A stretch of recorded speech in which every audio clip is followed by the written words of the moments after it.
क्या कमाल की बैटिंग जो है इंडिया के बल्लेबाजों की जानब से देखने को मिली है कि बिल्कुल बांग्लादेश को आप ये कह सकते हैं कि दिन में तारे दिखा दिए हैं। खास करके ऋषभ पंत और शुभमन गिल ने मार मार के उल्ली निकाल दी है। ऋषभ फैंटा के बारे में बात करते हैं भाईजान। ये एक बड़ा दलेर प्लेयर है, ये बड़ा दलेर प्लेयर है। इसके पास कट शॉट है, इसका पुल शॉट है, रिवर्स स्वीप ये मार लेता है, पुट्ठी स्वीप ये मार लेता है, और बैट की स्वीप ये लड़का मार लेता है और डरता नहीं है। शुभमन गिल ने मेरा मुंह बंद कर दिया, मुझे कुछ बोलने के लायक नहीं छोड़ा। शुभमन गिल ने ना पकड़ के मेरा बाजा बजा के रख दिया। जो सेंचुरी शुभमन गिल ने आज मारी है, नॉट आउट हो गया है शुभमन गिल।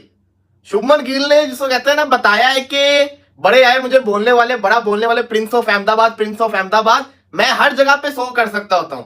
शानदार किस्म का शुभमन गिल ने 100 मारे। और ये नहीं, ऋषभ पंत वही कमबैक हो तो ऋषभ पंत जैसा हो। 625 दिन के बाद जो बंदा टेस्ट खेलने आ रहा हो, जिसकी जगह लोग लेके बैठ चुके हो, जिसको अपनी जगह प्रूव करनी हो, और वो आके क्या शानदार किस्म की बल्लेबाजी करे, शानदार किस्म का 100 लगाए, और ऐसा 100 लगाए कि सामने वालों का बैकबोन टूट के रह जाए। ऋषभ पंत ने आफ्टर कार एक्सीडेंट क्रिकेट में वापस आया और सेंचुरी बनाई, खूब खेला जी। और गिल, जिसके लिए पहले इनिंग्स में बोला जा रहा था कि परफॉर्मेंस बढ़िया नहीं है, बाहर करो, तो बासित अली ने क्या बोला था, लेग साइड से आउट हुआ है। दोनों ने सेंचुरी बनाई, 109 ऋषभ पंत 119। बूम बूम बुमराह, बिल्कुल ये बुमराह बूम बूम कहने के लायक है, क्योंकि जो ये परफॉर्मेंसेस कर रहा है। अब आप देखिए अगला टेस्ट मैच नहीं खेलेगा, क्योंकि उसका मुकाबला ही नहीं है ना। इतना बड़ा बॉलर ऐसे छोटे मैचेस में खेलता अच्छा भी नहीं लगता होता। वो आया, उसने विकेट्स निकाली, उसका खौफ आप देखे सामने वाली टीम पे कैसे था कि डरे हुए थे। साफ दिख रहा था बांग्लादेश के जितने भी खिलाड़ी हैं डरे हुए हैं। कोई एक भी पाकिस्तानी बॉलर ऐसा था जिससे ये बांग्लादेश के खिलाड़ी डरे हो। कोई अजूबा हो गया विकेट के अंदर, या फिर वो बोलेंगे जयशा। अब यार इस तरह की परफॉर्मेंस आती है तो लोगों को मजबूर होना पड़ता है ना। वो भी कहते हैं जयशा के पास कौन सा रिमोट है, इंडिया बैटिंग कर रहा है तो उनकी विकेटें गिर रही है, तो वहां से नीचे से एक ऐसी पार्टनरशिप लग रही है कि लोगों को समझ नहीं आ रहा कि विकेट तब्दील हो गई। यहाँ फिर जब इंडिया निकल के बॉलिंग करने आ रहा है तो पहले 25 पे 3 विकेटें गिर रही हैं, उसके बाद थोड़ी सा पार्टनरशिप लग रही है, फिर विकेटें गिर रही हैं। तो लोग बोल रहे हैं यार ये क्या, और मतलब इनके पेसर को देख लो वो नहीं खड़ा होने दे रहे, इनके स्पिनर्स को देख लो वो नहीं खड़ा। 20 पे आउट हो चुके हैं। जसप्रीत बुमराह और आकाशदीप ने तबाही मचा के रख दी है। अगर ये कहा जाए ना, कुछ कम नहीं होगा। क्या कमाल की यार जो है बॉलिंग की है, और बिल्कुल ही जो है वो बांग्लादेश ऐसा लग रहा है कि बैटिंग करना ही वो भूल गए हैं। ऐसा लग रहा है कि उनके बैटर्स पिच के ऊपर डांस कर रहे हैं करके दिखाती हुई थी।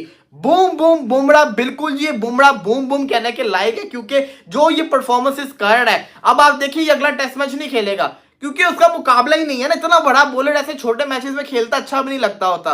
वो आया, उसने विकेट्स निकाली, उसका खौफ आप देखे सामने वाली टीम पे कैसे था कि डरे हुए थे। साफ दिख रहा था बांग्लादेश के जितने भी खिलाड़ी हैं डरे हुए हैं। कोई एक भी पाकिस्तानी बॉलर ऐसा था जिससे ये बांग्लादेश के खिलाड़ी डरे हो। शाहीन को भी पेल रहे थे, नसीम को भी पेल रहे थे। कोई एक पाकिस्तानी बॉलर ऐसा नहीं था जिससे बांग्लादेश के खिलाड़ी डरे हो। और हमें तो जाकिर अली ने बड़ा मारा था स्टार्टिंग के, जो उनका ओपनर है, और आज देखो कैसे उसकी किलियां उड़ी थी। ये चीजें मैटर करती होती हैं, ये बहुत मैटर करती होती है कि जब बुमराह बॉलिंग करने आ रहा है तो उनके रोंगटे खड़े हुए हैं। वो डर के मारे, जिसको कहते हैं ना खेल नहीं उसको पाड़े। इवन बुमराह के डर से वो सिराज के खिलाफ भी आउट हो रहे हैं, आकाशदीप के खिलाफ भी आउट हो रहे हैं। और सबको छोड़ दो, स्लिप के ऊपर इसको कहते हैं हुटिंग करना, इसको कहते हैं स्लेजिंग करना। पंगे में पंगा ले रहे थे, पंगे हैवी वाले नहीं ले रहे थे, लेकिन बोले जा रहे थे बार बार। विराट कोहली स्लिप पे खड़ा हुआ था, गिल की स्लिप पे खड़ा हुआ था, ऋषभ पंत विकेटों के पीछे था। पंगे में पंगा ले जा रहे थे, बोले जा रहे थे, टीज करे जा रहे थे। ये चीजें मैटर करती होती हैं। टेस्ट क्रिकेट का यही तो हुस्न है, ये चीजें आपको करनी पड़ती हैं। लेकिन हमने तो भाई ठेका लिया हुआ है ना, हमने तो जिसको कहते हैं ना यारी दोस्ती के साथ खेलना है। बाहर वाले भी आएंगे तो उनको जपियां पपियां करनी है कि नहीं यार आप हमारे मेहमान हो, आप जिसको कहते हैं ना परफॉर्म करो। खैर है, हार जाएंगे खैर है, ये नहीं होता। टेस्ट को टेस्ट समझ के खेलना पड़ता है, सीखे कुछ। यही साथ रहते हैं हमारे, जिसको कहते हैं ना कितने किलोमीटर की दूरी होगी, 600-700 किलोमीटर की दूरी होगी जहां पे चेन्नई में मैच हो रहा है। क्या बोला था आपको मैंने कल कि बांग्लादेश की टीम कल आउट हो जाएगी और 200 रन भी नहीं कर सकेगी, क्योंकि मुझे पता है कि इंडिया की जो बॉलिंग लाइनअप है वो एक तगड़ी बॉलिंग लाइनअप है, जिसकी वजह से इंडिया की टीम जो है वो वर्ल्ड टेस्ट चैंपियनशिप की रैंकिंग में पहले नंबर पे है। जाहिर सी बात है, अब बांग्लादेश की टीम चौथे नंबर पे तो है, लेकिन इंडिया में और बांग्लादेश की टीम में जमीन आसमान का फर्क है। सब ने लाइन और लेंथ पे बॉलिंग की है, चाहे वो नया बॉल कर रहे थे, चाहे वो पुराना बॉल कर रहे थे। किसी ने फजूल कोशिश नहीं की ऑफ स्टंप से बाहर बॉल करो, ऑफ स्टंप से ये करो, बाउंसर मारो बिला वजह के। बिल्कुल वेवर्ड बॉलिंग नहीं हुई। बुमराह जब टेल पे बॉल करने आया, तस्कीन को जब वो बॉल करने आया, उसने तबीयत से अपने बाउंसर्स मार के अपने दिल को सुकून दिया। तस्कीन के बखियों पे मारी उसने, हेलमेटों पे मारी, ग्लव्स पे लग रही, उन्हें शौक पूरा किया, भगा दिया उसने, यॉर्कर मारा, आउट हो गया। अब जो है, अब क्या होगा, मैं गारंटी से कह रहा हूं, अभी भी 300 रन करके दे दो, मतलब टोटल 300 का टारगेट दे दो, बांग्लादेश से नहीं बनेगा। अब बांग्लादेश के लिए और मुश्किल हो गई है, क्योंकि अब पहली इनिंग में अश्विन ने तो कुछ नहीं किया, अब दूसरी इनिंग में अश्विन भी मुश्किल डालेगा और जडेजा भी मुश्किल डालेगा, क्योंकि अब बॉल जो वो ब्रेक होने लग गया है। आज मैं कंपैरिजन कर रहा हूं पाकिस्तान की क्वालिटी बॉलिंग और इंडिया की क्वालिटी बॉलिंग, मुकाबला ही कोई नहीं है, जमीन आसमान का फर्क है। हमने 26 पे 6 आउट करने के बाद कितने करवा दिए थे, और इंडिया ने क्या किया। कल टेस्ट मैच का तीसरा दिन है, मैं तो कह रहा हूं 300 करके बैटिंग अगर करा दें, कल ही टेस्ट मैच खत्म हो जाएगा। 149 पे बांग्लादेश की पूरी टीम आउट हुई, और जो पाकिस्तान के हीरो, पाकिस्तान में जिन्होंने परफॉर्मेंस दी थी, मुशर्रफुर रहीम, मेहदी, लितन दास, वो भी इतना अच्छा परफॉर्म नहीं कर सके। मेहदी नॉट आउट गया, लेकिन जी बूम बूम बुमराह, उसने बता दिया कि दुनिया के बॉलर एक तरफ, बूम बूम बुमराह एक तरफ, और उसके पीछे कप्तानी आप देखें, कितनी जबरदस्त कप्तानी करी कि 3-3 ओवर के स्पेल कराए।